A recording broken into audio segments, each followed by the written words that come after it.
Denver 7 On Demand is brought to you by Ferguson and BAC Appliance Center, the best in bath, kitchen, and lighting for your home. Hi, and Happy New Year's Eve. I'm Katie LaSalle with the latest from Denver 7. Well, we missed out on a white Christmas, so how about a white New Year? There is a blanket of fresh powder all across much of the metro, and we're tracking some dangerously cold temperatures for tonight. Dozens of law enforcement agencies will be out on the roads in force on DUI patrol for the new year. Icy roads and drunk drivers make for a terrible combination, of course, and we checked with several agencies, and many, including Jeffco, Denver, and Aurora, will all be running what they call saturation patrols. Essentially, there will be more patrol units out tonight, some dedicated solely to busting those drunk drivers. We've had multiple accidents today, and those are just normal everyday people driving to and from work.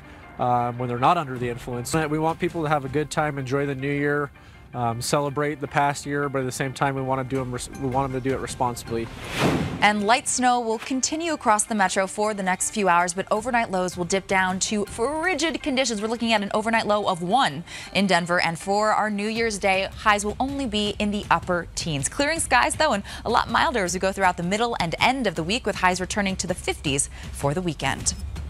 And with this dangerous cold outside, there is help for those who don't have heat or a warm place to stay.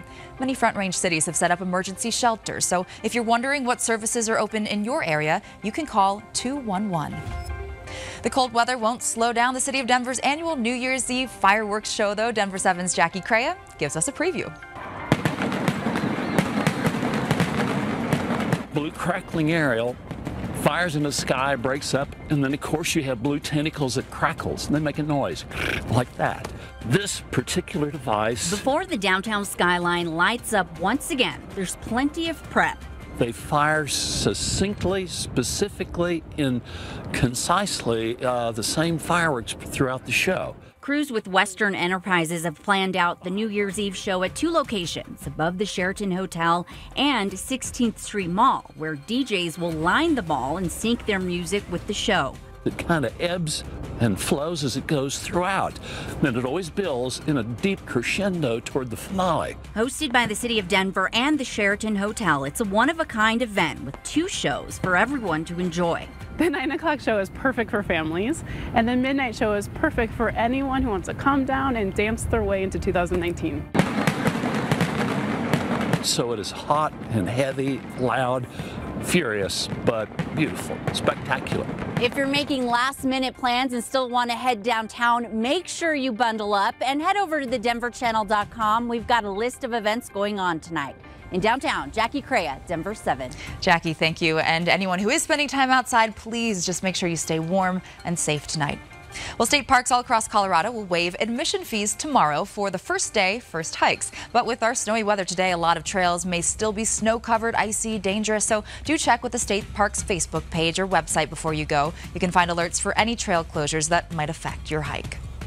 Colorado's minimum wage will go up at midnight tonight, too. Right now, minimum wage workers make $10.20 an hour, but tomorrow they'll get a 90-cent raise to $11.10 an hour. Colorado is just one of 22 states that will raise minimum wage. Roughly 17 million employees will benefit from the increase. And new year, new coach. The Broncos fired Vance Joseph on the last day of 2018, and right now, Broncos country, they're gossiping about who the next head coach will be. Denver 7's Lionel Bienvenu and Troy Rank spent the day at a somber Dove Valley. That over my shoulder is what the Broncos want, the Lombardi Trophy. It seems like a long time ago they won Super Bowl 50. That was only 3 seasons ago. Now, today, they are looking for their 4th coach in 6 seasons. Vance Joseph fired after going 11-21. 12 of his losses were by double figures. He wasn't going to survive that. Players feel like they let him down, also question some of his in-game management. But the question now is, how close are the Broncos? Where do they go from here? If I say we're rebuilding, that sounds like an excuse. I mean, that's why I don't like to use that word, because it sounds like an excuse. Our standards are still the same.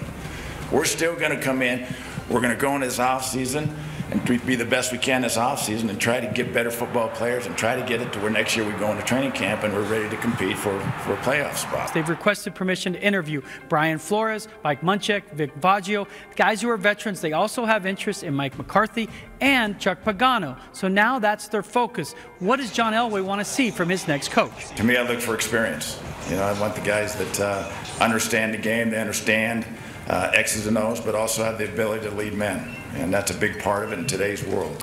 There remains a strong possibility Gary Kubiak will stay in Denver as an assistant head coach, somehow involved in the offense, not necessarily the coordinator. So keep an eye on that. But regardless, the Broncos offense must get better. They've averaged 19 points a game over the past 2 seasons. Reporting from Death Valley, Troy Rink, Denver 7. All right, Troy, thank you. And we know you guys will be keeping an eye on this. And we also want to hear your opinion. You can leave a comment on our Facebook page or email sports@thedenverchannel.com. Turning now to some other top stories, the Douglas County Sheriff's Department held a remembrance ceremony on Monday, marking 1 year since Deputy Zach Parrish was killed in the line of duty. Parrish was trying to help a man in a mental health crisis at the time. That man wound up opening fire on Parrish and several other deputies. Friends, family, and fellow law officers gathered at the sheriff's office today to lay a wreath in his honor. Prosecutors charged Kelsey Barrett's fiancé, Patrick Frazee, in her murder Monday. Frazee faces 2 counts of first-degree murder and 3 counts of conspiracy to commit murder. Barrett's body is still missing, and today in court we learned one of the prosecution's theories that Frazee and accomplices may have murdered Barrett during a robbery. Now, we still know very little about the evidence the state has against him because those court documents have not yet been released. Frazee is back in court on Thursday for a hearing about custody of his and Barrett's 1-year-old child, Kaylee. We'll expect to see more Whole Foods in the new year. Amazon, which owns Whole Foods, is looking to expand in suburbs and rural areas where the chain is already seeing an increase in customers. The new stores will be larger than current stores to accommodate more delivery and pickup services, including Amazon Prime Now. That's a 2-hour delivery. And it's the end of the line for Mile High Comics on Colorado Boulevard. Monday was the store's last day in business. Mile High Comics will keep its other 2 locations open. They didn't give a reason for the sudden closure. Well, this has been your Denver 7 on-demand update. Thank you so much for joining us here on this New Year's Eve. You can check back a little bit later tonight and always tomorrow for another update. And as always, download the Denver 7 app for all your breaking news and alerts. I'm Katie LaSalle.